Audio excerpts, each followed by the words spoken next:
Ayan po, at sila po ay nagliligpit na po ng kanilang plastic. Kagabi lang po ito nabuhusan guys, itong ating Bumanite. No, maiksi lang po ang kanilang nabuhusan ngayon, gawa ng ito po ay inaayos pa, no.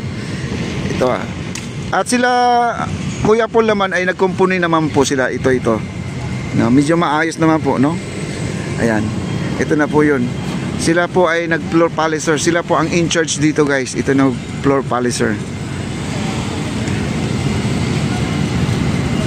At okay kami dito guys. Wala na po tayong problema dito sa ating Plaza Mexico.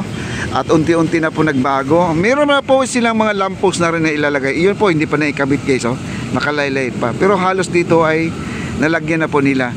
Ang hindi pa nalagyan itong banda dito, no? Abangan lang po natin guys. Kaya na sabi ko sa inyo, napaka-wow na talaga to. Wow na po. Ang ganda na po talaga ang ating Plaza Mexico. Lalo kung may ano na to guys, tinatawag natin na Bumanite. Ang ganda na to. Basta yung yung Maestranza, papasok tayo dyan sa inauguration. Kasi kasama talaga tayo dyan, no? At kasama yung mga vloggers dyan para kay BBM.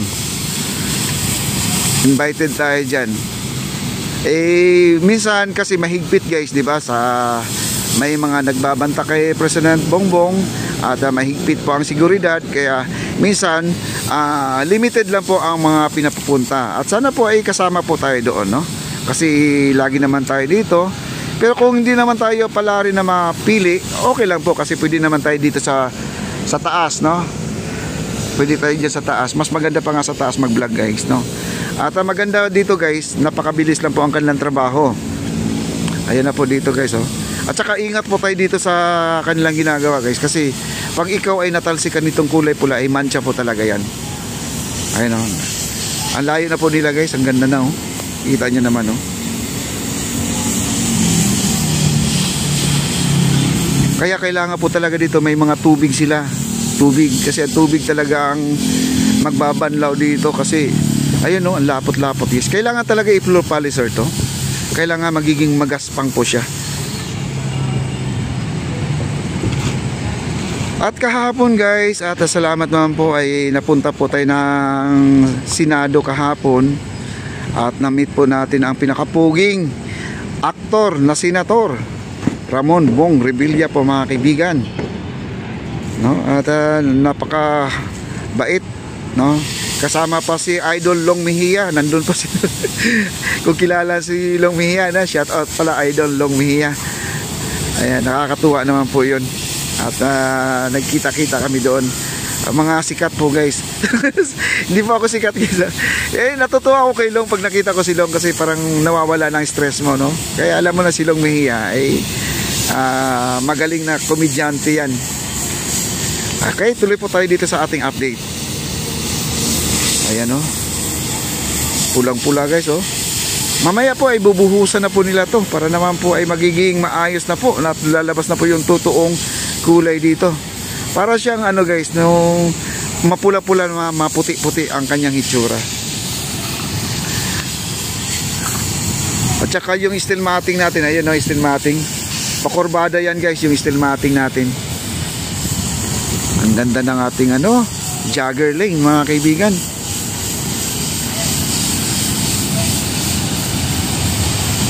Wow.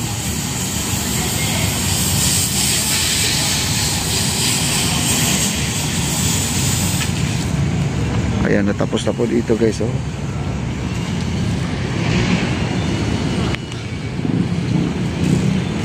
Ayan, binabanlawan po nila yan. Kasi kailangan po dito guys, pag nag-floor polisher sila na wala silang pambanlaw, mahirap po guys.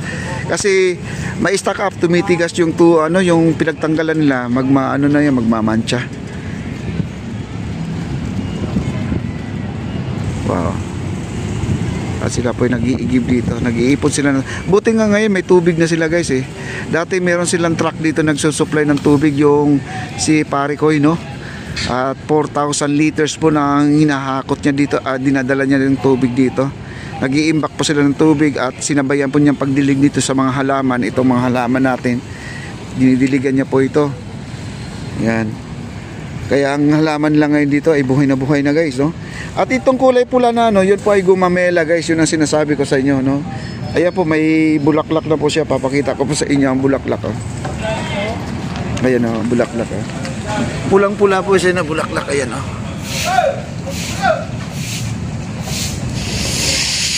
Ayan. Yan po ang bulaklak nila.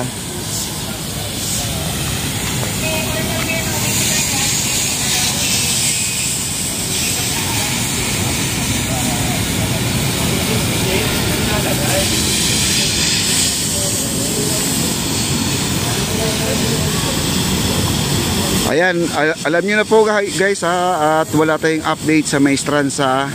Hindi ko na munang i-vlog yan. Ayan. Yung mga nagko-comment naman ng ganun, tingnan nyo naman sa nangyari guys. Pero di na rin natin sila masisi dahil gusto nilang i-comment yun di ba? Ang ano lang doon ay hindi lang po sanay po ang ating bossing na makatanggap ng ganyan. Ayan, minawalis na po nila guys, oh. Tinatanggal na yung mga malapot na kulay pula. Kala mo red cement guys, red cement. Yung ano na yan, yung tinatanggal nila dyan na kulay pula, ano siya, para siyang goma. Oo, yun po ang nagdadala ng kapit ng ating mga sapatos. Pag umuulan man yan, yan po ay nagdadala ng ano, gaspang dito sa ating inaapakan. Ayan na po ang kanilang ano, ang kanilang tubig, pressure, no? Pressure water yan, yung ano, pang flushing nila yan, pang flushing.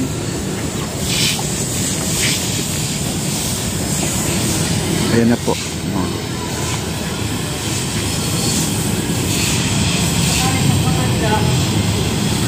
Ayan si pare, oh. Siya po ang ano, siya po ang in charge sa tubig guys. Ayan si Kuya. Alam niyo yung tubig na yan, yung hinahakot niya guys, yung 4 liters ba yan, 4,000 liters na yan, pwede pala inumin yun guys. Ayan, pinagdidilig pa dito sa halaman, no? At napakaganda pala yung tubig na yan.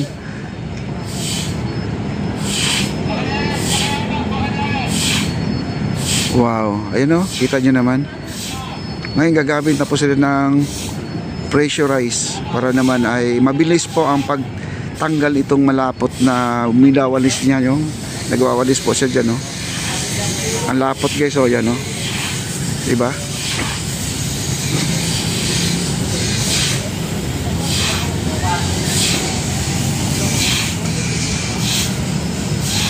Ayan. Ano yan guys, matagal po gawin to. Sa totoo lang, kala may isang pasada lang, pabalik-balik sila guys. Naalala ko doon sa ibabaw ng Phase 1C, hindi po basta-basta yung pag-flow polisher, no, na ganun-ganun lang. Hindi po, talagang paulit-ulit po sila. Kailangan talaga mailabas yung pinaka bato niya, yung may ano kasi yan, may halong bato yan yung semento na yan, yung ating Bowmanite. At saka mahal na klase daw to guys, itong ating Bowmanite, mahal na klase yan. Pag naka-Bowmanite ka sa bahay ninyo, sa parking area nyo, talagang the best ka. At saka maganda to, ano, daanan ng sasakyan guys, lalo kung rubber na ano, yung gulong mo, kapit na kapit po yan guys.